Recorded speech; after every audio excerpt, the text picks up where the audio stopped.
Hi everybody, Michelle Babbino here with MissyMichelle.com. How are you? Hope everybody is not eating too much candy today. I'm going to give everybody a couple seconds. Today we're going to talk about making sure your home appraises at maximum value. So I've got some tips and tricks for you on that. And I'll probably be reading a lot just because I have a lot of information, and for me to retain all of it in my head, even though I already know it, but to be able to relay it to you in a quick manner, I have to read. So let's go ahead and get started. So if you're selling your home, or if you're thinking about selling your home, this kind of, it's going along with the theme that we've been talking about with staging your home. However, right now it's getting the most value out of your home and making sure it appraises at the most value. So there are two things that people don't realize, but there are two things in a real estate transaction that can really throw a homeowner for a loop. And it's typically when you have it under contract, the two things that can destroy a sale are a home inspection and the appraisal.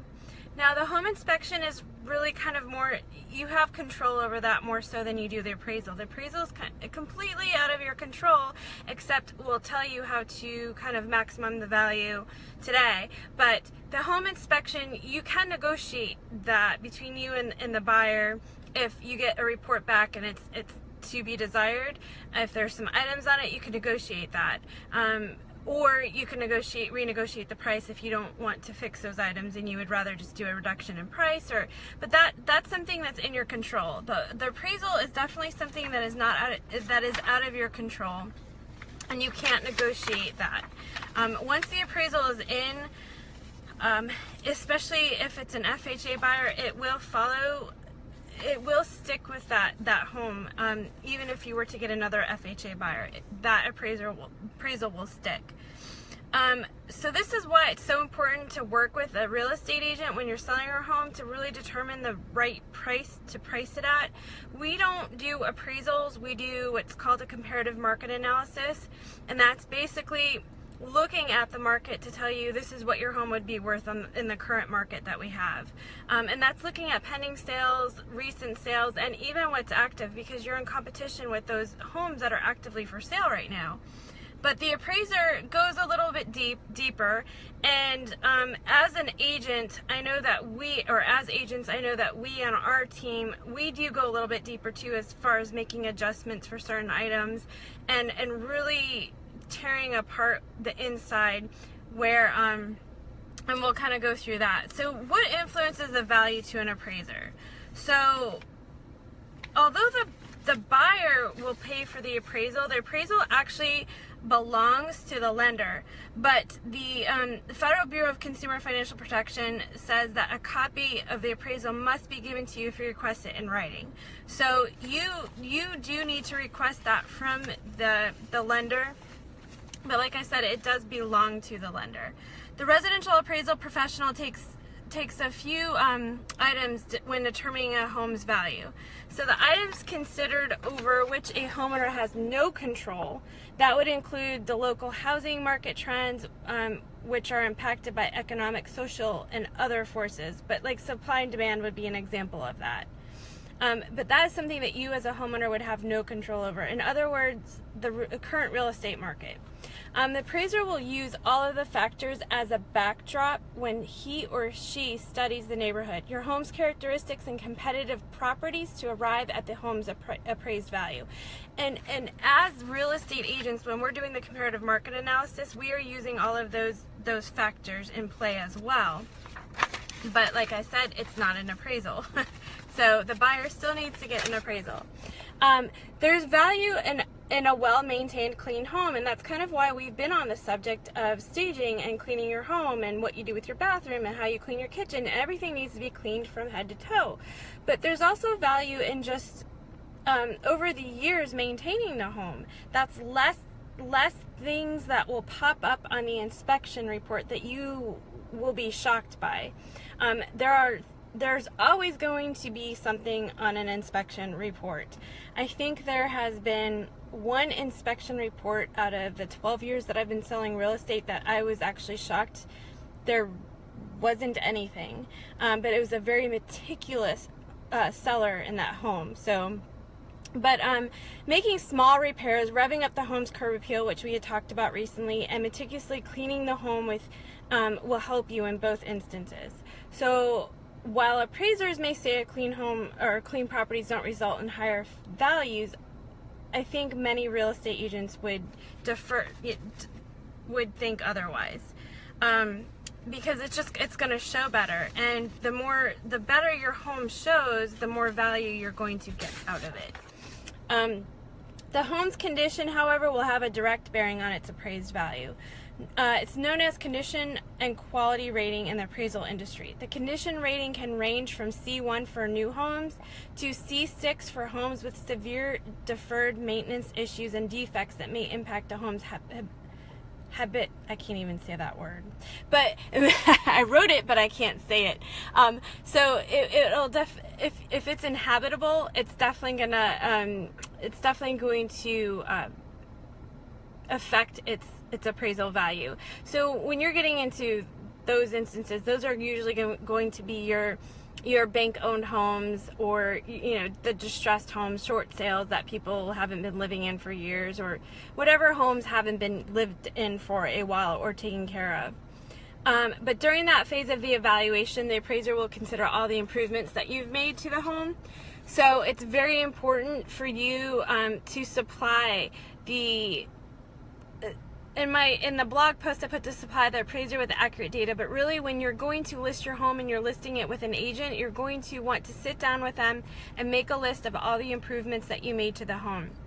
This list can be included in the listing, at the home when it's being showed. These are things that the listing agent can include in the description. When you're looking for a realtor, you want to kind of get an example of what it is that they post on the MLS. Some realtors will just put 3-bedroom, 2-bath home, 2-car garage, pool. That doesn't tell me anything more about the property than what I would have already determined through the rest of the listing. That is the actual place for a realtor to shine and really market your home and tell a story about your home. And this is the part where they can put all of the details of your home, that any remodeling that you've done to the home, any upgrades that you have in the home, and then include that with a list. Another area where you can include all this is you're going to be filling out a seller's disclosure. So in that seller disclosure, you're going to have to name anything that can materially affect the property value of the home. So, but you can also put in there things that, if you've put on a new roof, you're going to put in the seller disclosure, the year that you put on the new roof, or the AC, or any improvements that you've made big ticket items on. So you just want to make sure that you're labeling all of this information, so that you don't ever want to assume that an appraiser notices all the upgrades in your home. Make a list of them, the dates they were performed and by whom. Get specific with your explanations. Don't just put bathroom remodel, be more specific. Put new tub, travertine floors, cherry wood cabinetry, Kohler sink, faucet installed 2010, and then how much it costs you to remodel that room. Let's see what else. I will actually post a handy information sheet, a link to that down below when I'm done, when I get back to my computer, so that way you guys can download that if you need it. Just also don't assume that the appraiser is familiar with the neighborhood. As a result of Dodd-Frank reforms, the appraisers are typically assigned jobs by an appraisal management company, so they're basically essentially at random. When it's ordered, it'll just go into there, and then they pick the job. So they're not always very familiar with the areas, and I've seen this, and I've talked to appraisers that weren't necessarily familiar, and they actually call and ask questions. So you want to make sure that in the description you're also including some highlights of the area. If the school district is a really good school district, you want to make sure to point that out. If it's low HOA fees, if there's anything that really attracted you to the property, the lot size, anything that just highly desirable neighborhood, the location of the neighborhood, it's close to everything, it's close to shopping. You want to make sure that you point all that out, because the appraiser, I mean, they'll go to the home for the most part, but they're not going to really be able to determine whether or not the location is good, just unless they know the area.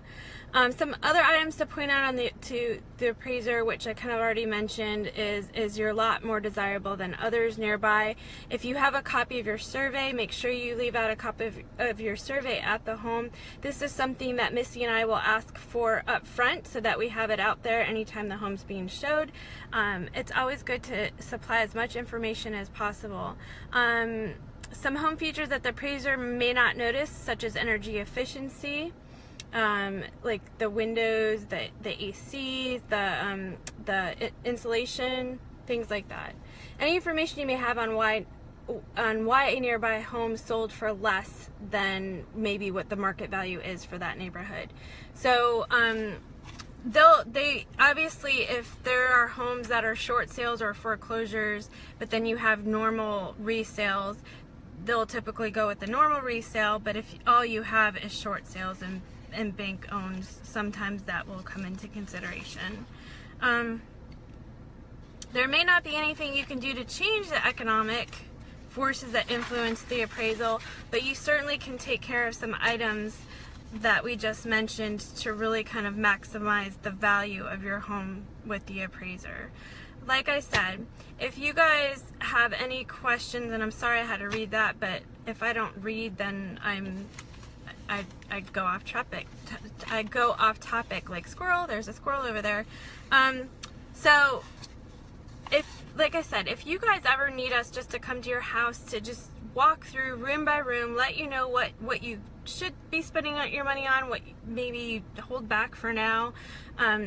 Even if you don't plan for selling for 6 months, start getting into the groove now of what you need to do. That way you're prepared and you can start, and you don't have to be overwhelmed trying to get everything done at the last minute.